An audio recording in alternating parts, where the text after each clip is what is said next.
अब बात आज के बाजार की कर लेते हैं। तो बाजार ने आज जबरदस्त रिकवरी दिखाई है। तेज उतार चढ़ाव से भरे सत्र में निफ्टी दिन के निचले स्तर से देखिए करीब 200 अंक सुधरकर बंद हुआ।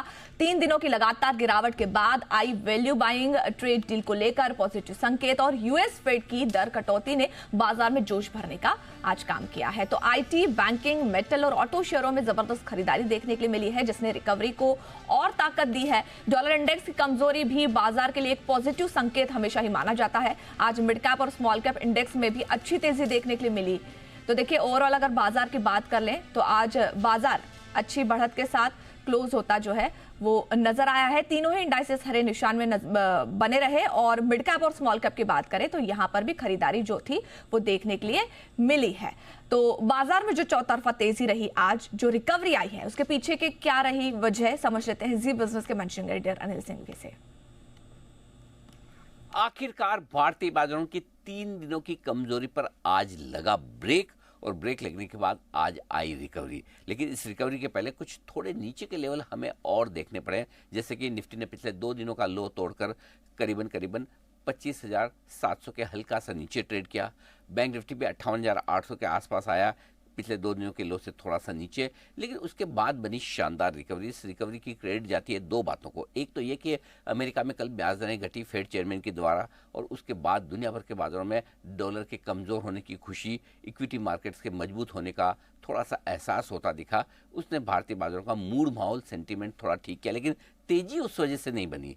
तेजी बनी तब जबकि कल पहले अमेरिका के डेलीगेशन की तरफ से और फिर आज सुबह स्टेटमेंट्स आते दिखे भारत के मुख्य आर्थिक सलाहकार वी अनंत नागेश्वरन साहब की तरफ से कि ट्रेड डील जल्द होने की तैयारी में। यानी कि उन्होंने ये कहा कि हमने लगभग सारे मुद्दों पर, बड़े मुद्दों पर बातचीत कर ली है और हम एक कहते हैं कि वो सहमति बन चुकी है।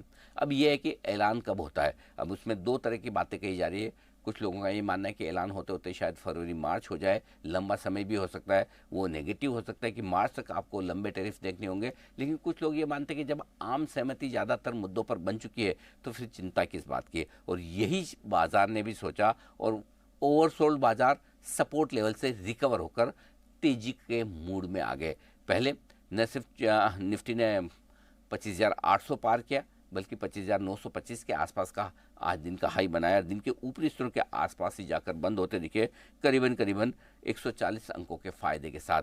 बैंक निफ्टी में भी 58,800 के लो से 59,425 तक की यात्रा बहुत ही दमदार दिखी। फाइनली बंद होते होते 250 अंकों का रहा फायदा और 425 अंक सेंसेक्स ऊपर बंद होते दिखा। लेकिन मिड कैप शेयरों में आज जो तेजी बनी वो कमाल की थी और ज़्यादा अच्छी मजबूती मिड कैप शेयरों में 1% से ज़्यादा की दिखी और स्मॉल कैप इंडेक्स लगभग 1% से थोड़ा सा कम, लेकिन अच्छी मजबूती के साथ बंद हुए। यानी कि जो रिकवरी आई वो सिर्फ दिग्गजों में नहीं थी, बल्कि चौतरफा खरीदारी आज बाजार में देखने को मिली और ये एक अच्छा संकेत था। वैसे तकनीकी तौर पर देखें बाजार मजबूत भले ही बंद हो 3 दिन की कमजोरी के साथ, लेकिन निफ्टी और बैंक निफ्टी दोनों ने फिर से आज लोअर हाई बनाया। कल का हाई पार नहीं किया और लोअर लो कल के लो के थोड़ा सा नीचे फिसले जरूर है। तो अभी भी खतरा टला नहीं है, लेकिन 3 दिनों की तेज गिरावट के बाद जो एक रिलीफ रैली की जरूरत थी, थोड़ी राहत बाजार में चाहिए थी, जिससे कि सेंटिमेंट जो इतना बिगड़ा हुआ और कमज़ोर हुआ था उससे हम थोड़ा सा उबर सकें। उतना काम तो आज के सेशन ने बाजार में किया ही है रिकवरी दिखाकर।